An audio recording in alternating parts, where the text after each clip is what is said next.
Hello viewers, good afternoon and welcome into the presence of the Lord during this interesting Christian half hour of the NTA Mina. It is Chisna Milo Dorothy Nuhu welcoming you to his presence, and I believe that by the end of today's segment we shall be richly blessed. As has been for some weeks now, we are still exploring the theme that we may be one. It is a very important thing because if Jesus prayed about it, then it must be very significant. I have today a very good brother of mine, Pastor Reverend Dr. Samuel Madu.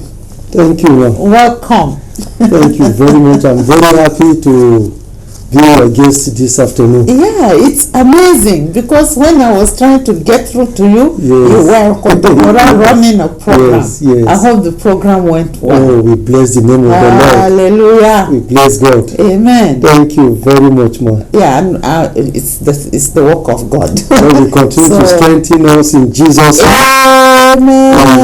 Amen. So, Dr. Reverend Samuel is here, and he's going to be back for very many other things because he is a trained psychosocial support provider. He gives guidance and counseling. So we'll get him here again. But for today, we'll be talking about how to be one as the body of Christ.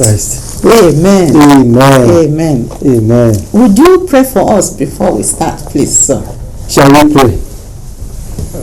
Our Jehovah God, we want to thank you for this hour. Thank you, Father. In your presence. Thank you, Father. We want to thank you because your heart cry since the world, since the beginning of the world was on how there will be unity in the church. Yes. I want to thank you because you have brought us to this platform. Thank you, Father. Where we'll be able to talk and discuss on some certain things. Thank you, Lord. We want to pray that you be our guide in Jesus' name. Amen. That this program, Lord, will be something useful to not only for us that are just saying one or two things, but it will be useful for even to the hearers in the mighty name of Jesus. Amen. That your church, Lord, we see the need to be one. Amen. In the mighty name of Jesus. Amen. Even as we continue, Lord, your grace will continue with us. Amen. In Jesus' name we pray. Amen. Hallelujah. Hallelujah. Amen. So we are taking as a theme scripture John chapter 17, and we are taking verses 20 to 23. Yes. My prayer is not for them alone. I pray also for those who will believe in me through their message, that all of them may be one, Father, just as you are in me and I am in you. May they also be in us, so that the world may believe that you have sent me.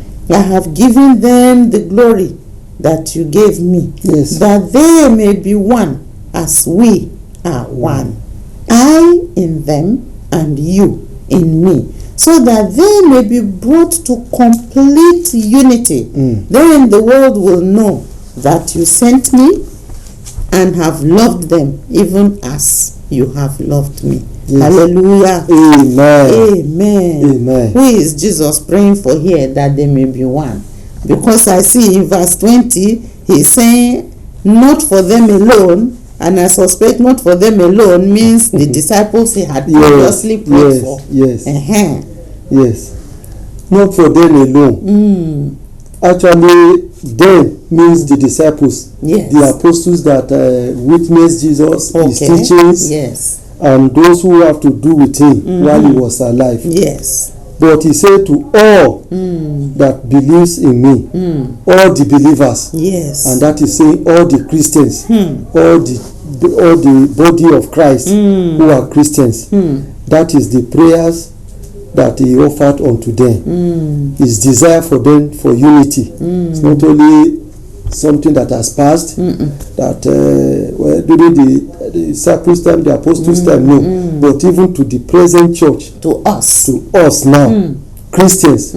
As long as you are a Christian, this prayer is also, this wish, this prayer, this desire is actually for us. Yes. You can imagine, like just here now, me, you, 3, 4, 5, and by the time we step out, 10 million, trillion. Trillion. All of us like that. Yes. One. Unity.